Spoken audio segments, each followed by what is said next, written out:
Selamat malam pemirsa, tahun 2023 menjadi tahun yang penuh tantangan bagi perekonomian nasional. Sejumlah lembaga internasional bahkan sudah merevisi turun proyeksi pertumbuhan ekonomi Indonesia di tahun 2023 ini.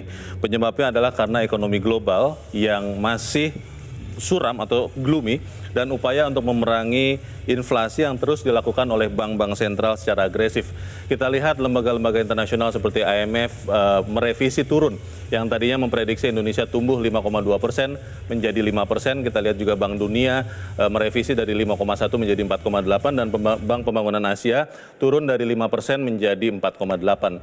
Kita melihat apa yang terjadi saat ini sebetulnya karena IMF memperkirakan bahwa sepertiga dari negara di dunia akan memasuki resesi. Kita melihat apa yang terjadi pada saat ini juga merupakan sesuatu yang perlu kita perhatikan karena kita lihat prospek ekonomi Indonesia, pertumbuhan ekonomi global. Kita melihat apakah ini akan terus bisa kita lalui, apakah prospek ekonomi Indonesia memang gloomy seperti ini. Kita akan membahas malam ini bersama saya Leonard Samosir.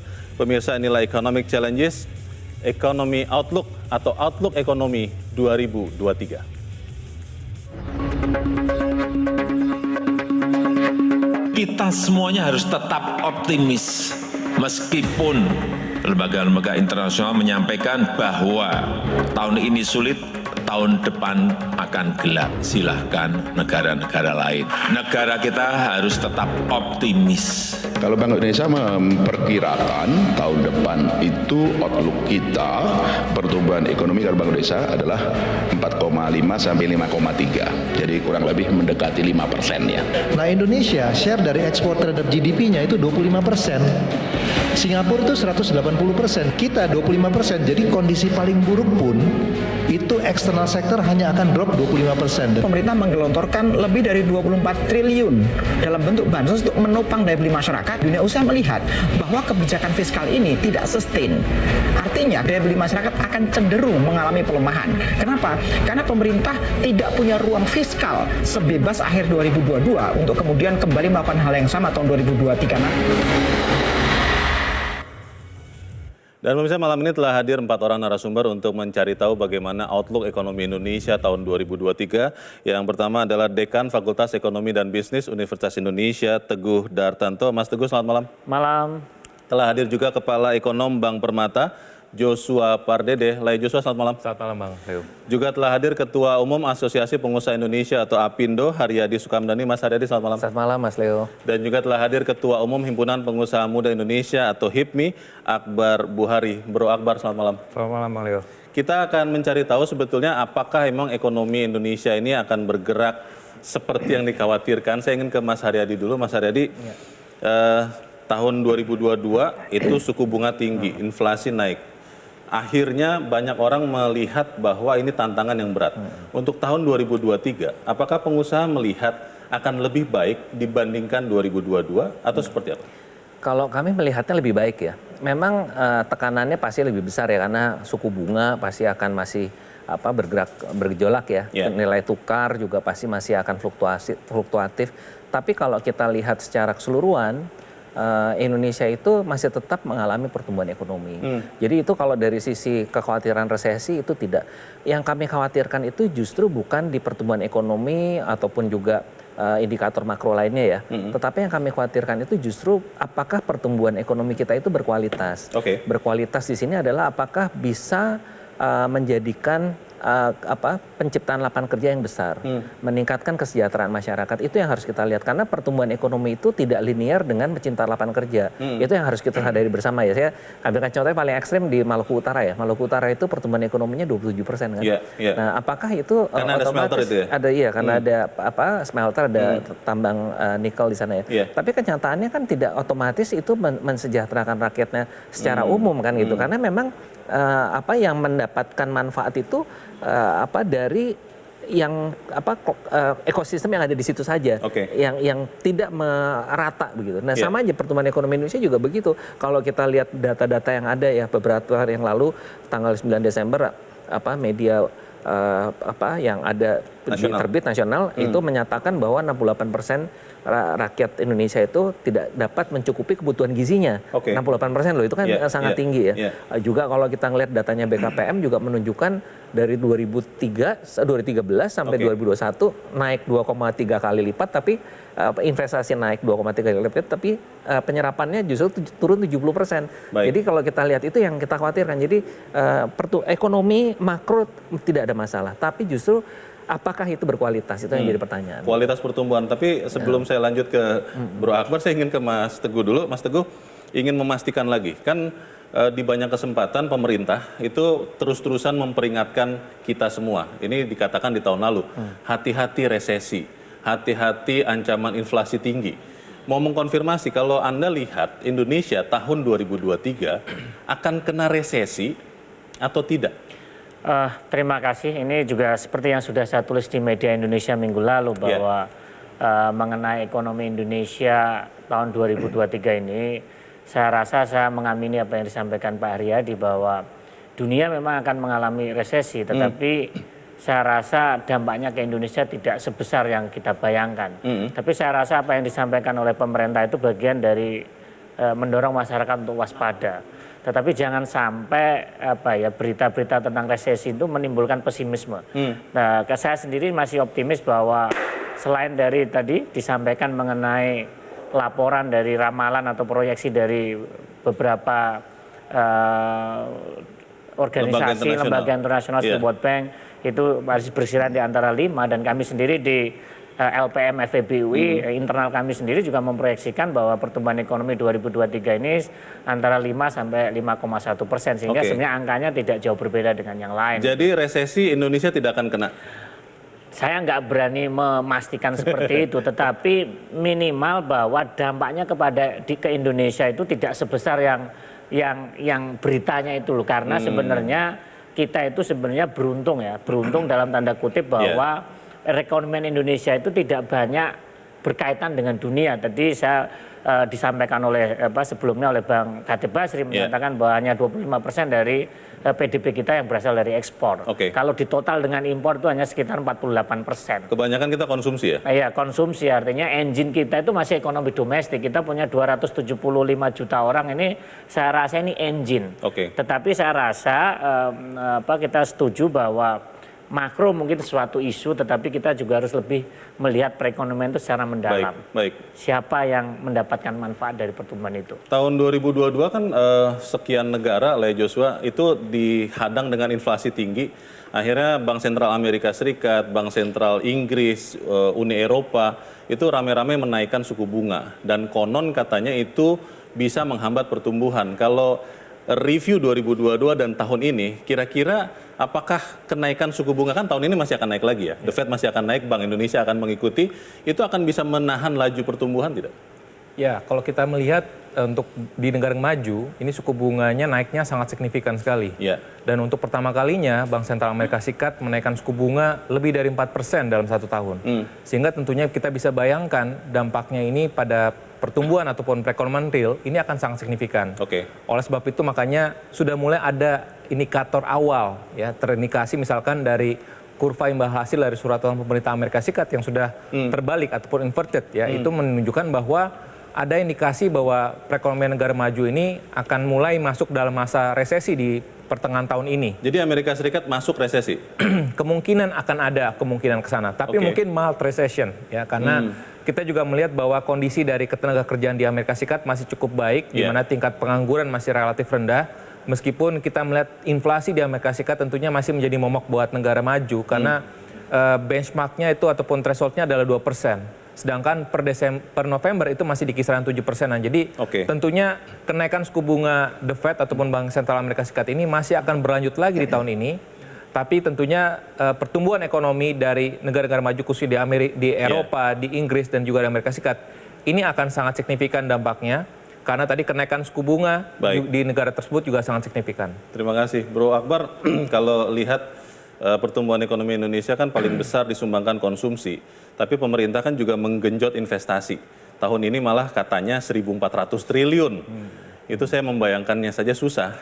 Kalau teman-teman di HIPMI melihat tahun ini 2023, apakah akan lebih optimis, lebih positif dibandingkan tahun lalu?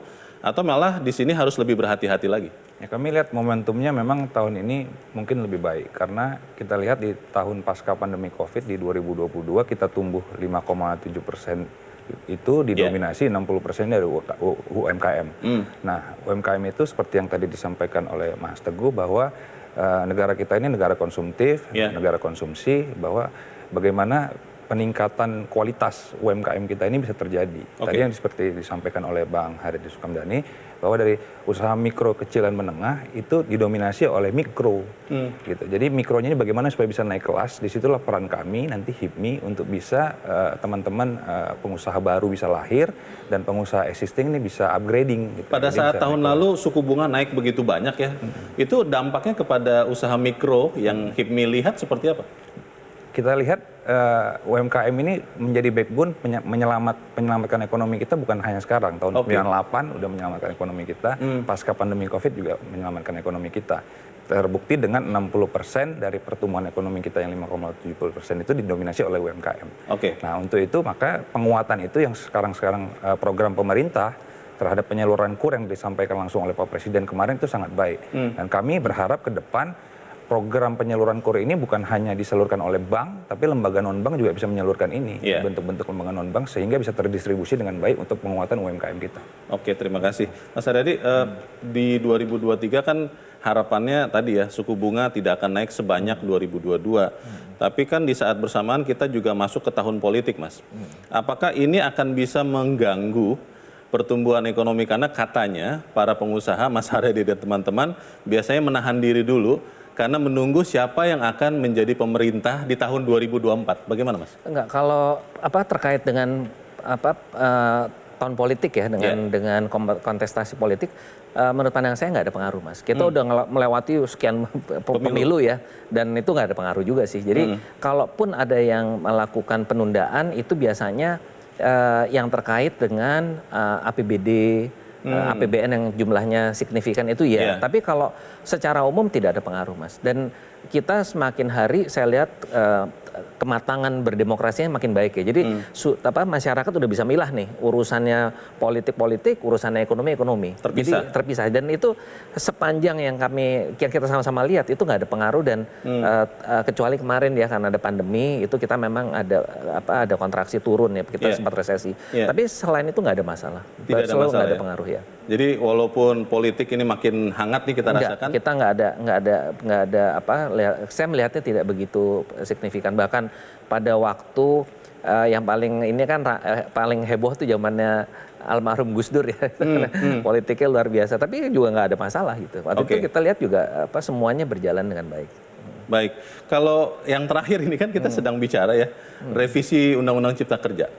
Itu kan konon katanya Mas Haryadi, atas lobi Mas Haryadi dan teman-teman pengusaha katanya, ini mohon dijawab, kemudian akhirnya buruh pun bertanya-tanya, ini bagaimana ini? Bagaimana Mas Haryadi? Nah ini mesti saya luruskan ya, gimana orang kita nggak diajak ngomong? Tidak diajak ngomong? Kita aja nggak diajak bicara gimana? Iya bener, kita jadi nggak tahu, baik di waktu menyusun Permenaker nomor 18 tahun 2022. Waktu akhir tahun lalu ya? Iya, waktu bulan November ya kemarin, itu kita nggak tahu, taunya juga di sela-sela G20 baru dikasih tahu udah berubah ya, pokoknya kita harus terima aja begitu.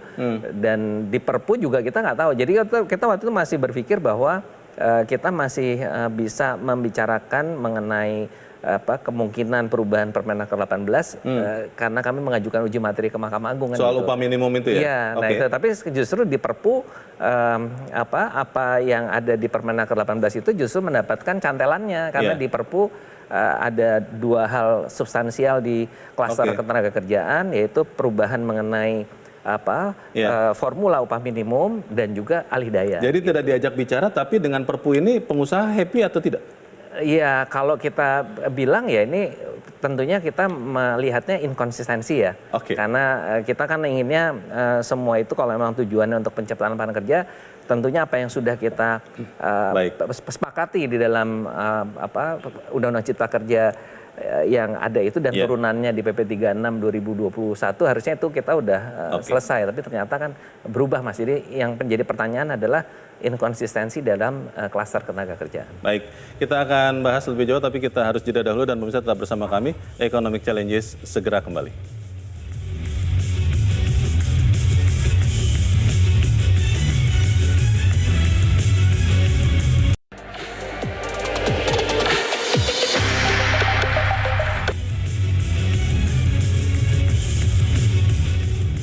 Terima kasih Anda masih bersama kami di Economic Challenges. Mas Teguh, kalau lihat tahun 2022 itu kan komoditi boom, harga energi naik, itu salah satunya disebabkan karena faktor geopolitik ya. Perang Rusia-Ukraina itu signifikan mengangkat itu.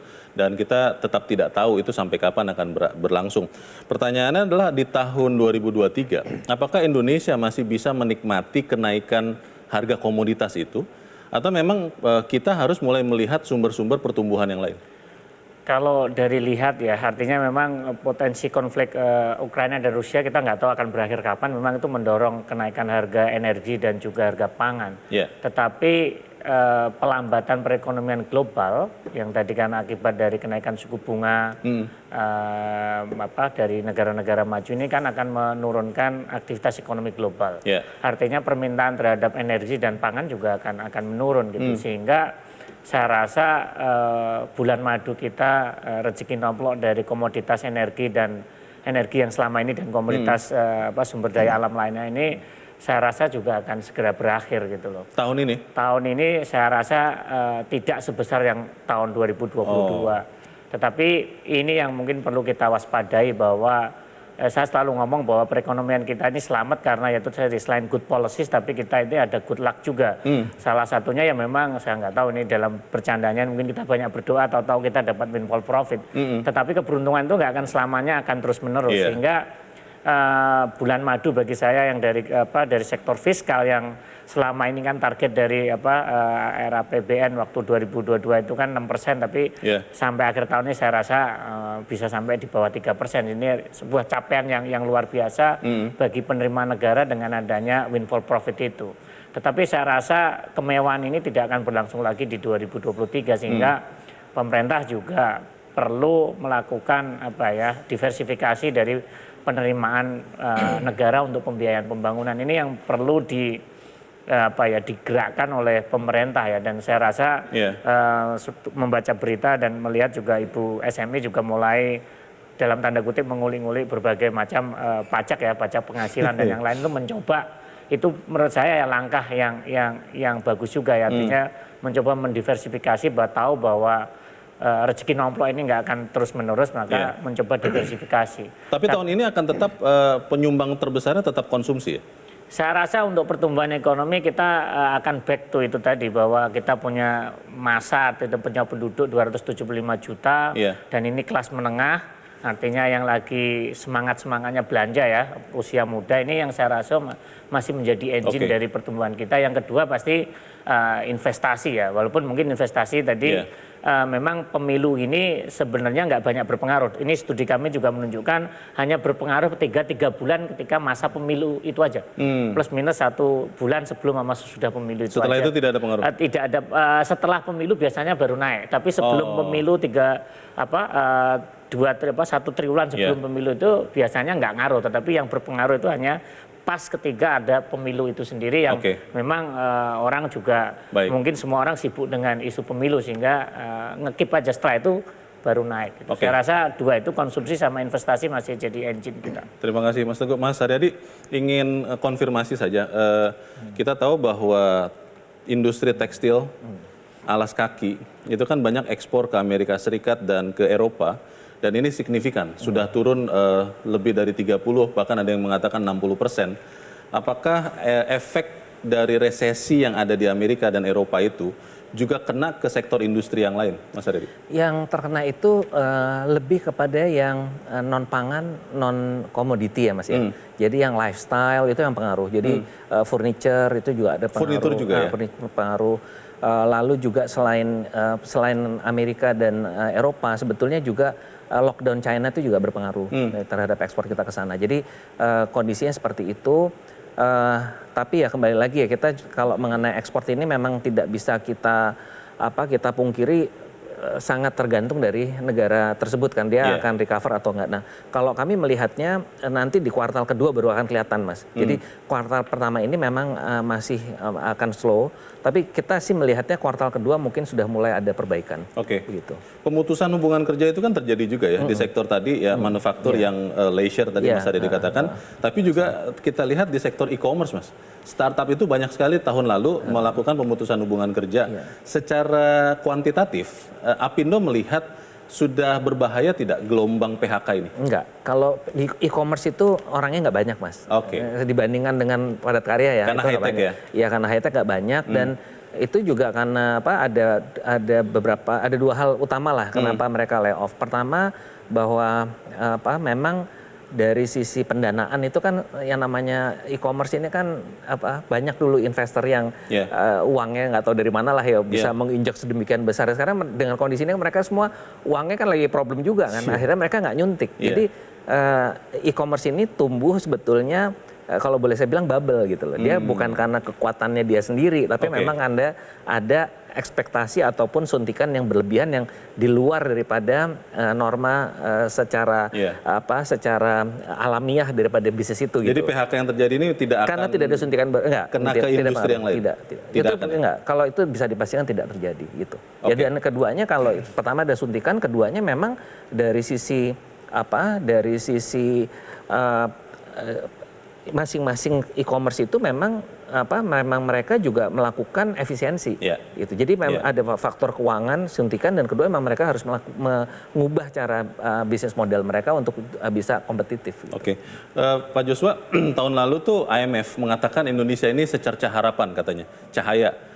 Apakah cahaya ini masih bisa bertahan 2023 atau memang nanti kalau kita tidak hati-hati lama-lama meredup juga?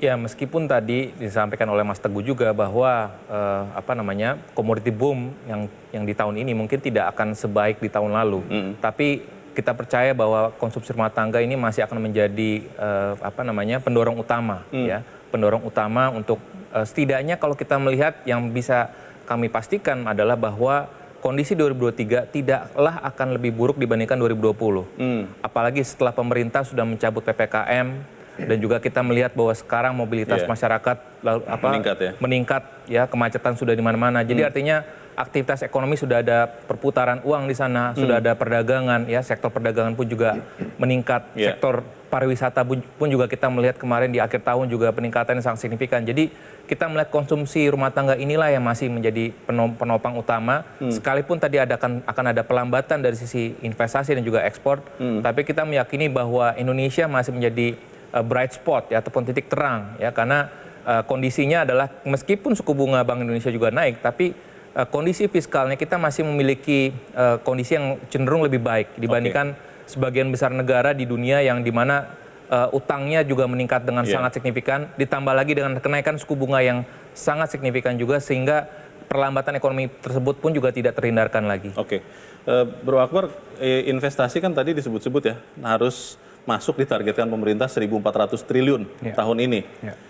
Sejauh ini HIPMI melihatnya seperti apa? Itu realistis, berlebihan, atau seperti apa? Apa karena menteri investasinya alumninya HIPMI kemudian dipaksa seperti itu atau bagaimana? Mungkin saya melihat di tahun 2022 target dari Kementerian Investasi yang ditargetkan melebihi dari target achieve-nya 101% kalau saya nggak salah. 101%? 101%. Lebihnya 1% ya? Lebih 1%. Oke. Artinya perform dan achieve gitu. Sehingga di target tahun berikutnya dinaikkan menjadi 1.400 triliun.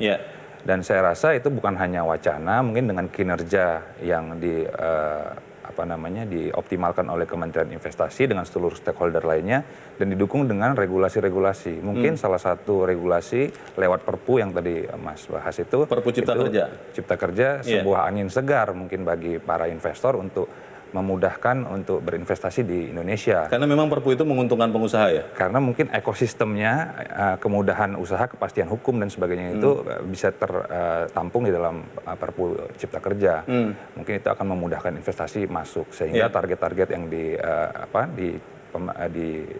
ditargetkan oleh pemerintah itu bisa tercapai dengan regulasi dan insentif-insentif dorongan yang Tapi mungkin tercapai 1.400 triliun tahun ini karena ini kan semua negara membutuhkan. Sekarang Tiongkok tadi Mas Haryadi katakan zero COVID policy sekarang kan sudah dilepas. Betul. Dan otomatis kan uang kembali lagi ke Tiongkok. Itu bagaimana? Tapi dengan kebijakan hilirisasi saya rasa ini mungkin akan bisa didorong ya.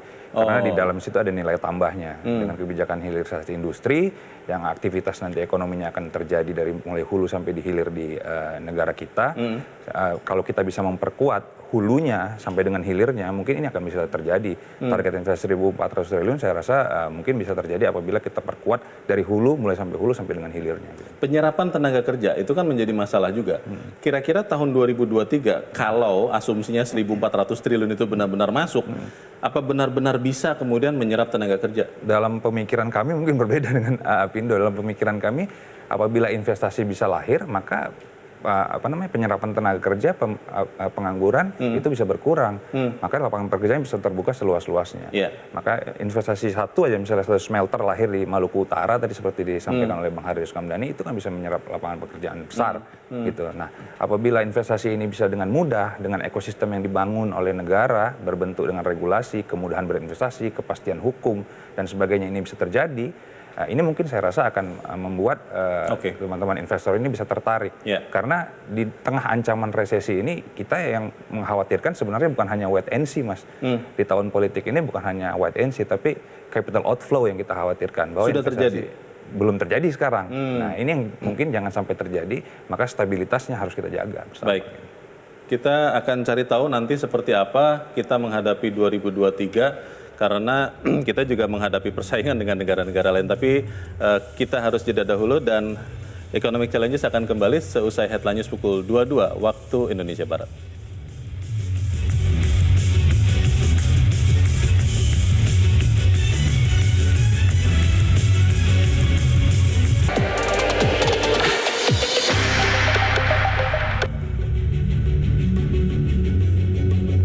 Terima kasih Anda masih bersama kami di Economic Challenges. Pemirsa, upaya Bank Sentral Amerika Serikat atau The Fed dalam memerangi laju inflasi menjadi yang paling agresif terjadi sepanjang sejarah Amerika Serikat.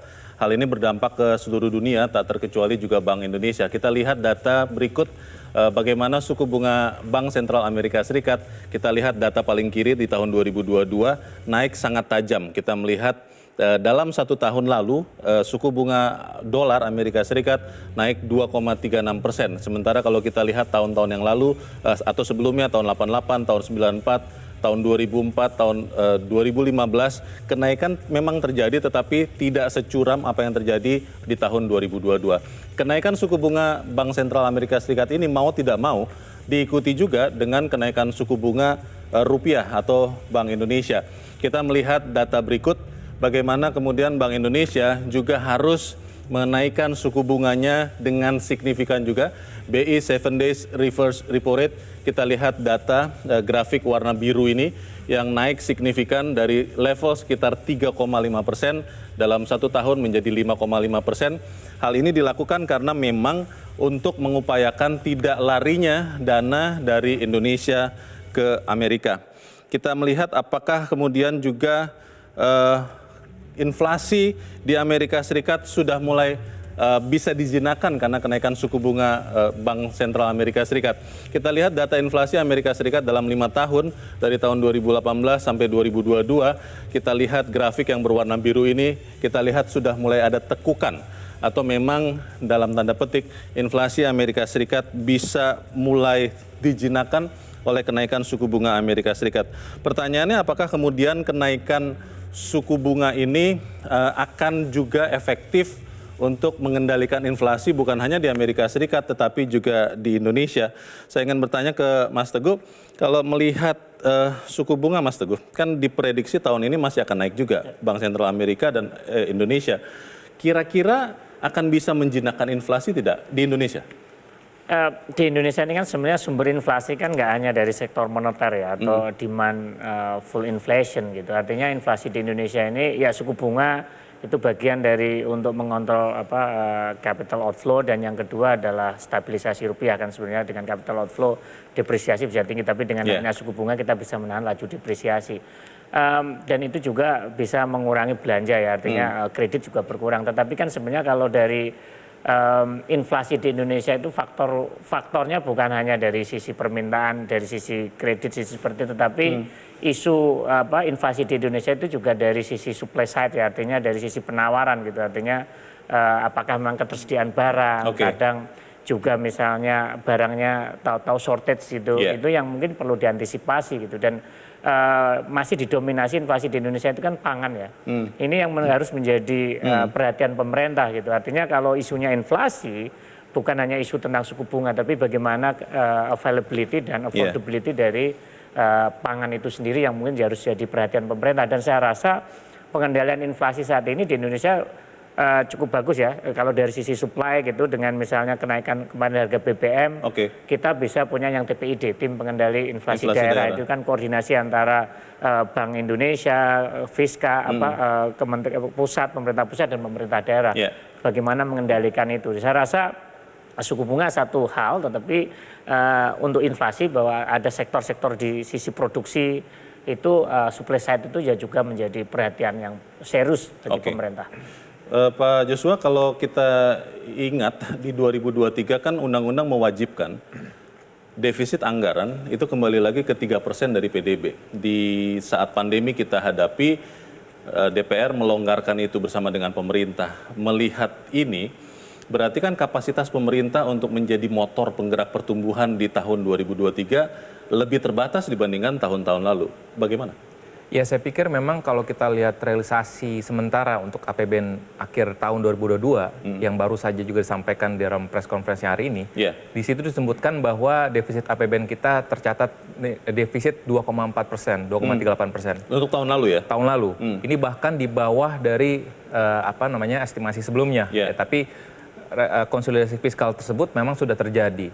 Tapi bukan berarti meskipun fiskal defisitnya sudah terbatas ataupun maksimum 3%, bukan berarti pendorong ekonomi dari sisi konsumsi pemerintah ini bisa terhambat ya. Karena kita melihat bahwa sekalipun memang kita lihat di satu sisi tadi ada sisi penerimaan pajak ya, dari sisi pajak dari sektor komoditas dan juga sektor-sektor lainnya, manufaktur, perdagangan ini masih akan tetap bisa diandalkan. Dan yang berikutnya lagi yang terpenting adalah bagaimana produktivitas dari belanja pemerintah itu sendiri. Karena kalau kita lihat siklus dari belanja pemerintah pusat, kementerian lembaga dan juga pemerintah daerah itu jarang sekali bisa dari awal tahun gitu ya. Jadi ini siklusnya sangat klasik ya.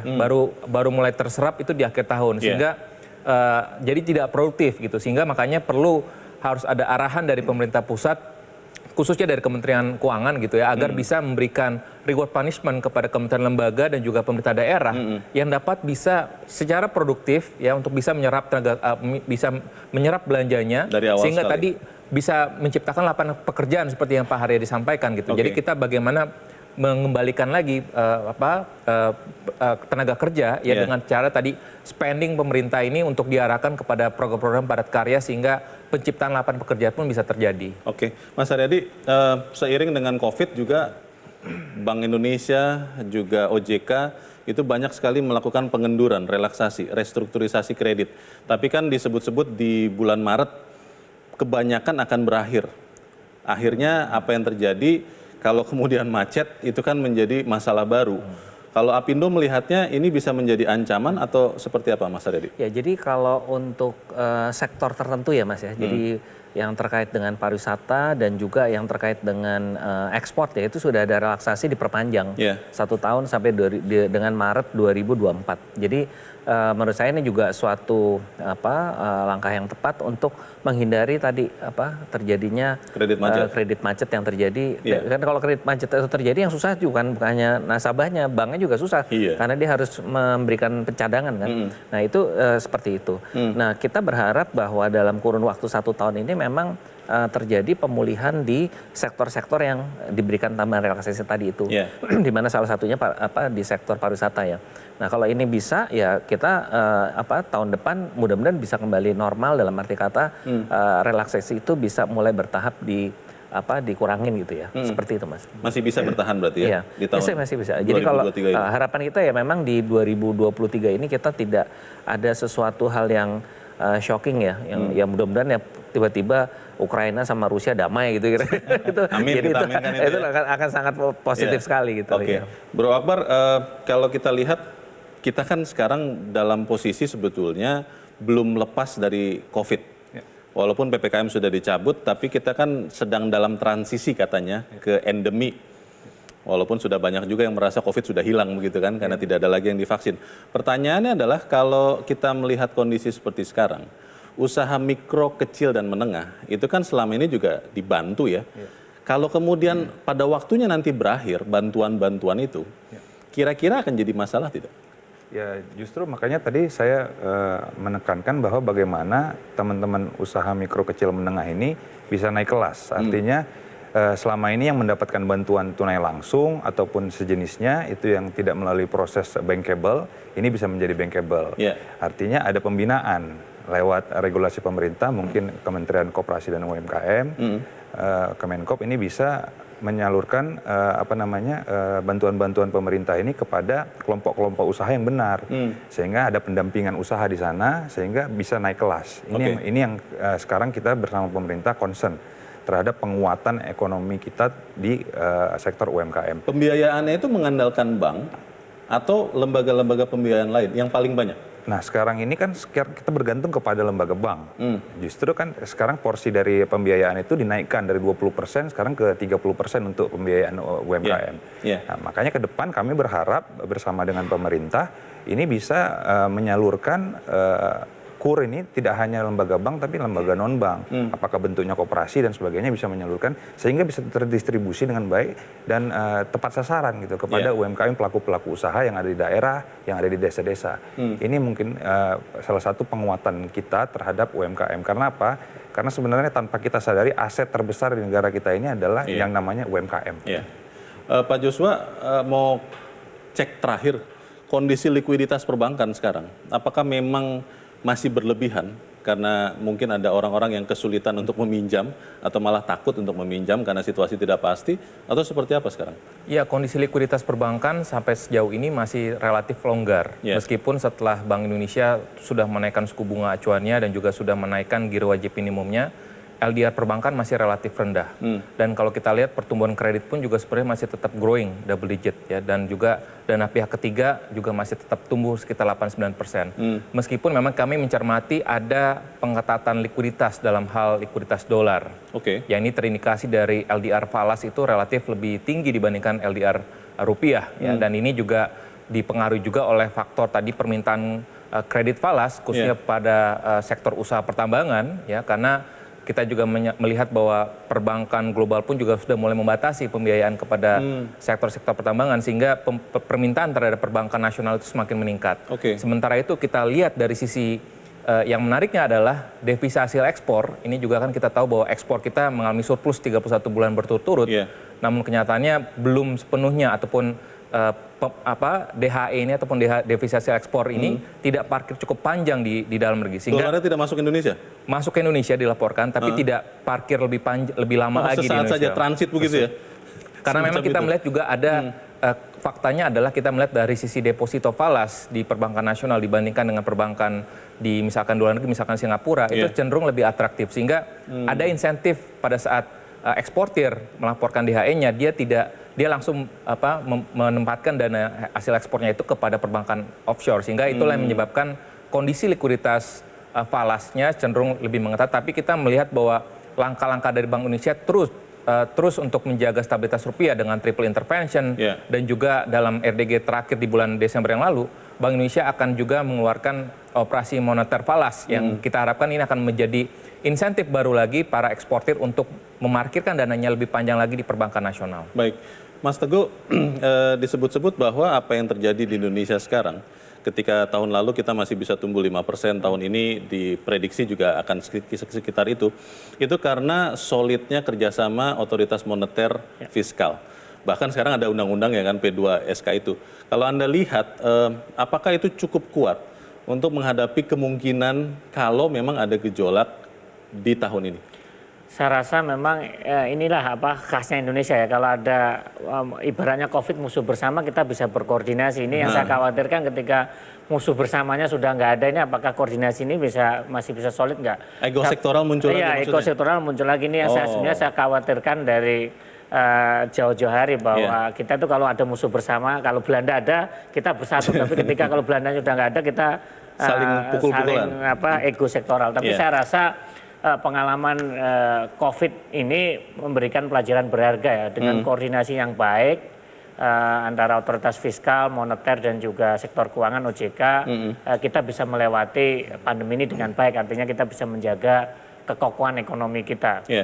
Itu yang menurut saya menjadi pelajaran berharga, bahwa salah satunya juga pelajaran bahwa TPID, tim pengendali inflasi daerah, itu kan koordinasi antar berbagai sektor itu juga ada hasilnya. Gitu. Efektif ya? Efektif gitu, sehingga saya rasa pelajaran ini kita berharap lah, saya sebagai akademisi berharap bahwa seluruh stakeholder tetap masih ada fokus lah bersama-sama bahwa seperti yang diarahan Presiden bahwa kita akan resesi, bahwa ini menurut saya memaknai bahwa ini sebagai arahan gitu, bahwa seluruh sektor, seluruh stakeholder ini tetap fokus bahwa kita ini masih ada ancaman, kita perlu berkoordinasi, bekerjasama untuk melewati tahun 2023 ini dengan baik. Gitu. Mas Haryadi, ingin cek saja, apakah arus modal asing itu memang masih terus terjadi masuk ke Indonesia, atau memang belum signifikan? Terjadi Mas, jadi kalau kita bicara baik itu yang terkait dengan realisasi investasi ya, yang sifatnya memang ya itu yang kita butuhkan, FDI untuk jangka panjang memang masuk, dan juga yang sifatnya short term yang masuk di dalam instrumen-instrumen keuangan kita itu juga tetap masuk gitu. Jadi menurut saya Indonesia dari sisi dari sisi daya tariknya masih stabil. Jadi saya rasa nggak ada masalah, Mas. Kita harus jeda dahulu Bapak-bapak, dan bisa tetap bersama kami. Economic Challenges segera kembali.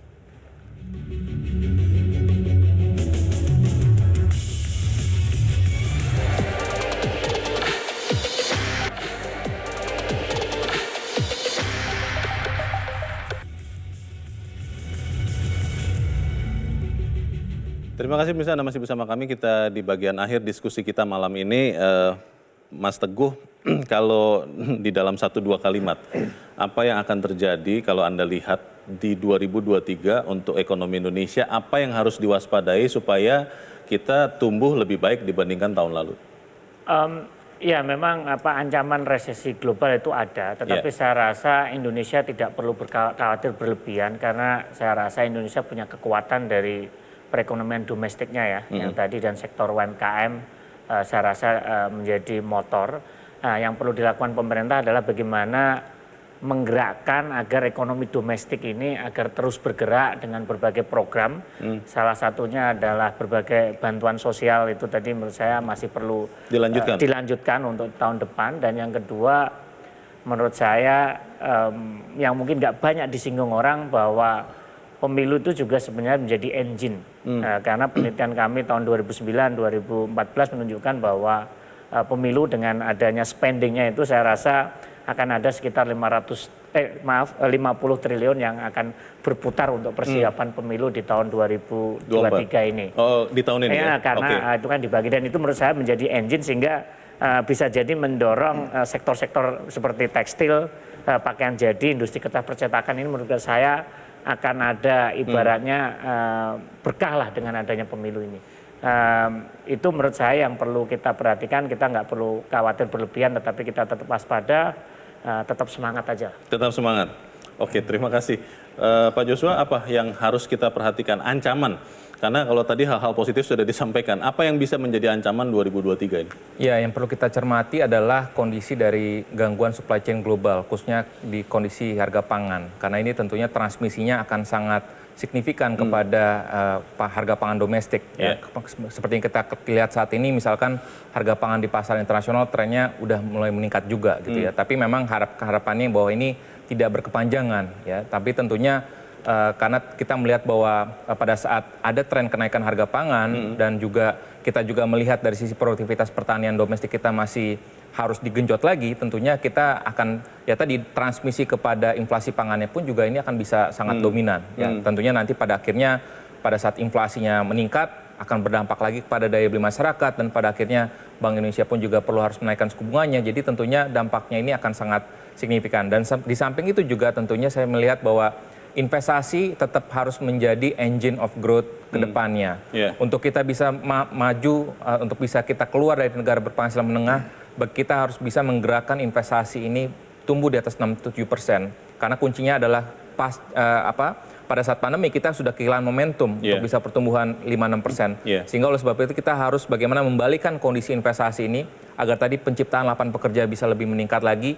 Kualitas pertumbuhan pun juga kita harapkan akan semakin mendukung supaya ekonomi kita bisa tumbuh maju dalam jangka menengah panjang. Sebagai ekonom yang sering disebut-sebut tepat prediksinya, saya ingin bertanya malam ini, kalau Anda lihat ekonomi Indonesia 2023, itu akan tumbuh di angka berapa? Saya pikir perkiraan kami investasi melambat dan ekspor juga akan melambat, perkiraannya di kisaran 4,7 sampai 4,9%. 4,7 sampai 4,9? Ya. 5% begitu? 4,7 sampai 4,9 sampai 5%. Oke, inilah bedanya ekonom dengan pengusaha. Terima kasih Pak Joshua. Kalau Mas Haryadi melihat perubahan-perubahan regulasi ya Mas. Tadi saya tertarik karena Mas Haryadi mengatakan pentingnya konsistensi. Kan pengusaha Bro Akbar paling tidak suka ketidakpastian. Kalau ujuk-ujuk berubah itu juga bahaya. Kalau Anda melihat yang harus ditekankan di 2023 terutama oleh pemerintah dan juga DPR, Mas. Apa Mas Haryadi? Ya, jadi kembali lagi saya ingin mengingatkan ya bahwa yang paling penting itu kan adalah pemerataan kesejahteraan bagi masyarakat ya, yang itu diwujudkan dari penciptaan lapangan kerja yang masif. Jadi kami ingin mengingatkan kembali kepada kita semua, kepada pemerintah, stakeholders, bahwa konsistensi di Undang-Undang Cipta Kerja yang sekarang udah jadi Perpu, karena habis Perpu ini kalau dibawa ke DPR nanti akan diketok jadi undang-undang, Mas. Langsung ya. Jadi itu tentunya kami dalam posisi akan mengawal di PP-nya. Tentunya kita berharap bahwa pemerintah betul-betul melibatkan stakeholders. Jangan seperti kemarin ujuk-ujuk keluar, itu menurut saya sangat tidak baik. Jadi kalau itu nanti kita bisa duduk bareng, perhatian kami adalah bagaimana supaya PP-nya ini nantinya itu betul-betul bisa kita manfaatkan untuk penciptaan lapangan kerja yang lebih besar. Jadi poinnya itu adalah kita harus sama-sama perspektif yang sama, bukan karena kita memikirkan yang sudah dalam pipeline, yang udah bekerja di sektor formal itu nanti urusannya ke struktur skala upah dia bicaranya. Tapi kalau kita bicara di upah minimum, kita harus bisa memastikan bahwa upah minimum ini bisa menseimbangkan antara supply dan demand di pasar tenaga kerja. Satu itu. Kedua, yang terkait dengan pengelolaan APBN, saya pikir juga ini penting juga kita perhatikan. Defisit ini kan namanya APBN itu kan bagaimana memperkecil defisit itu salah satunya mengatur belanjanya gitu ya. Karena pendapatannya bisa-bisa masih belum pasti, tapi kalau belanja kan bisa dikontrol. Nah, yang saya mau masukkan di sini adalah pola belanja kita yang selama ini menganut aturan semua harus habis. Itu menurut saya udah ketinggalan ketinggalan momentum. Jadi harus sekarang ambil belanjanya itu berdasarkan performance, bukan habis 100% harus dihabiskan begitu. Terima kasih. Bro Akbar, apa yang dimintakan untuk 2023? Ya, kalau kita melihat tahun 2020, 2021, 2022 pandemi Covid itu tidak direncanakan. Hari ini 2023 kita di tengah ancaman resesi yang kita sudah tahu nih, ada 2023 ini ada ancaman resesi. Artinya sebagai pengusaha kita harus bersiap diri. Selain sektor investasi, sektor konsumsi ini menjadi penting. Karena kita di tahun 98, 2020, UMKM ini menjadi backbone, tulang punggung ekonomi kita yang menyelamatkan kita. Nah, digitalisasi UMKM go to export, peningkatan kapasitas dan kualitas UMKM. Ini harus menjadi concern utama. Pemerintah beserta dunia usaha harus bersatu seperti yang dikatakan Mas Teguh.